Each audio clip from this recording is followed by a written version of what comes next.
in line with our moral obligation, but also our international legal obligation after the International Court of Justice ruling. I mean, for us, really, that needs to be a first step towards full sanctions on Israel as a whole. And it's so far very disappointing to see the government, after saying we're going to provide the legal rationale for excluding services and we're open to it, that was kind of Simon Harris's line, then not even providing the legal rationale for that. So maybe that will change this week in committee. The second thing is in relation to the new proposals of shrinking apartment sizes. This is really about going back to some of the worst practices of the Celtic Tiger. What we're now going to see is whole apartment blocks made up of studios that are 32 square metres in size. That's the equivalent of 3 parking spaces. No obligation to have multiple bedroom units. You can just build them all with single studios. No obligation, it being taken out of existing plans that exist, for example, in Dublin City Council, that you need to have 5% of the area for cultural, community, artistic facilities. No, you're just going to be able to cram people in. This is shrinkflation on apartment sizes, because the rents are not going to be coming down, just the size of the apartments that people are expected to live in, raise families in, are being shrunk dramatically, all being done at the behest of the property developers, the vulture funds, who want to increase their profits. They are making very, very substantial profits as we speak, but they want to make even more profits, and we have a government that is operating in their interest. It's why it was very important to see the protest organised by CATU at the weekend, maybe 5,000 people outside the Dáil, and hopefully that is a step towards very, very big protest in the run-up to the budget, organised by Raise the Roof, with all the trade unions, the community groups coming in behind it. The final point is in relation to the harrowing report from Barnardos, pointing out that 40% of parents borrowed money to pay for essentials. A majority of families say they either have to cut back or borrow in order to be able to just pay for basics for their children. You know, this is the 5th richest country in the world, and yet a majority of parents are struggling to provide for their children. It speaks to, you know, something deeply wrong in this capitalist system, whereby everything is generated and focused on generating profit for those at the top, and at the same time as you have massive wealth in one of the most advanced countries and economies in the world, you have a lot of poverty and a lot of people struggling to get by. Very concretely, in relation to grocery prices, you have massive profits being made by the big multiples, massive profits made by big agribusiness. They are the driving factors in the continuation of prices going up. And we'll be pointing again to our various cost of living proposals, in particular a price control measure in relation to essentials in groceries. That's what is necessary to cut across the profiteering that is taking place and ensure people have access. Finally, just to mention, Ruth and I will both be speaking at the protest in relation to student fees today outside the Dáil at 6 o'clock. We need the government to back down on the proposal to increase student fees to €3,000 in the context of the broader cost of living crisis, and really we need to be fighting for fully free third level education. Yeah, so I just want to highlight Ireland's stance in relation to Palestine, in particular the fact that 18 children with really serious health conditions have been stalled under the Medevac programme. The Irish government has apparently delayed this urgent treatment because these children might have their siblings coming with them. Absolutely outrageous. It makes perfect sense for a child to have a brother or sister with them. They may not even have parents as well. And I think it speaks to how the government isn't giving any preferential treatment to Palestinians trying to escape Gaza. I've raised issues myself of a doctor who's the wife of an Irish citizen. I've asked the government to intervene, and they just go through the normal process of family reunification, which they do, but which has taken over a year and a half for many people. People are being killed in Gaza, particularly doctors. I think as well we're looking to the von der Leyen vote later in the week.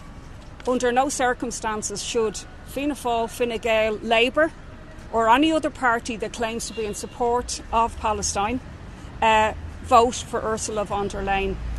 The excuse that the vote is coming from the far right there's a vote, and it's absolutely critical that she doesn't get an endorsement, somebody who's given carte blanche to somebody who's been sought by the International Criminal Court.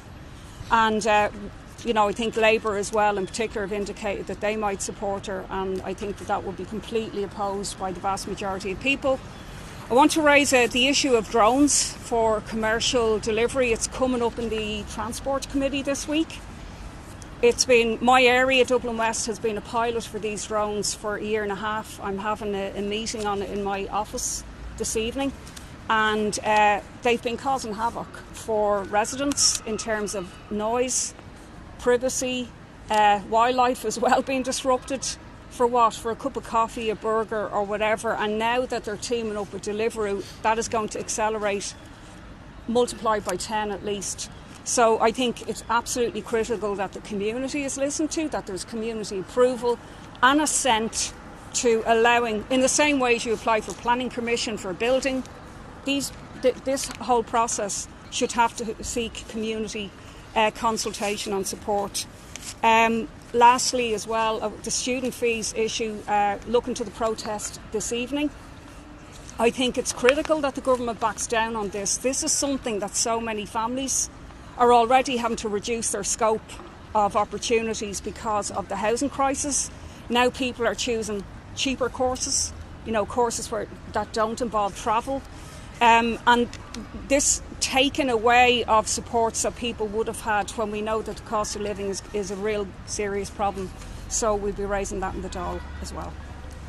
Do you have a view on Micheál Martin's flights, changing his flights? Well, I think if it is the case that he altered his flight to attend a GAA match, it's fairly pathetic. So he should answer questions. For him to publish how much it costs to do that, because it was a last minute change. Absolutely, we will call on him to do that, yeah. Bruce, on the drones, is it not better to have less cars and motorbikes and all on the road to make those deliveries by putting drones in the sky through them? Okay, well, I think the environmental argument is the main one that's being used, and usually what they do is they count the last mile rather than, there's technology involved in drones as well that requires warehousing, that requires other, emissions and so on. As well as that, there's a significant migrant workforce and workforce in general who are delivering on bikes. We know delivery workers are mainly on bikes, which are environmentally friendly. They're going to lose their jobs if this drone operation takes off. So we're going to have a contribution at the meeting tonight from an Australian professor who helped a community in Australia where this was started by Google actually there about 6 years ago. And they successfully challenged the drone delivery in their area. So we're going to be listening to and taking advice from her as well. Do you think it's appropriate for the common drones for the government to be promoting Ireland as a possible global leader on excelling our uncluttered airspace at a time when they haven't even published the framework around how they would be operating with a lack of regulation in the area? Is that appropriate? No, I think to market Ireland as a place for drones because of uncluttered airspace is something that I've only heard today.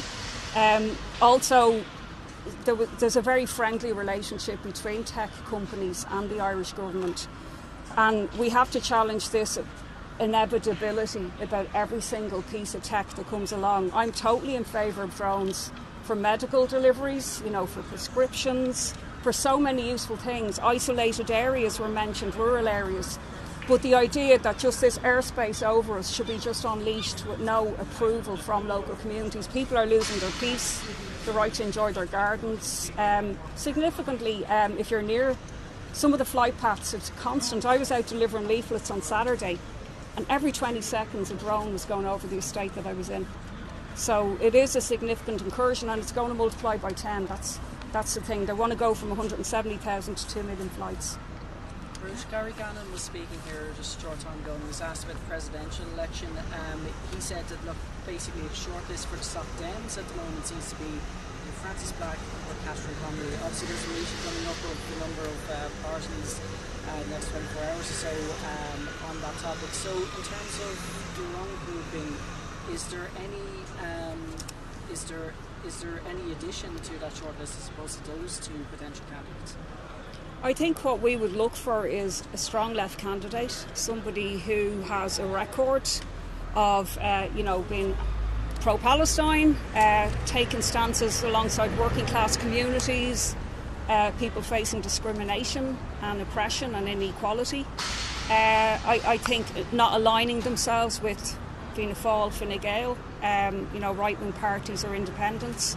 And we would look at who comes forward and pick who we think is the strongest on that You don't want basis. independence, is it? No, sorry, I said somebody who aligns themselves with Fianna Fáil, Fine Gael, or even right-wing independents, in their daily work and so on. Can I ask you about something Richard Donoghue of Independent Ireland said?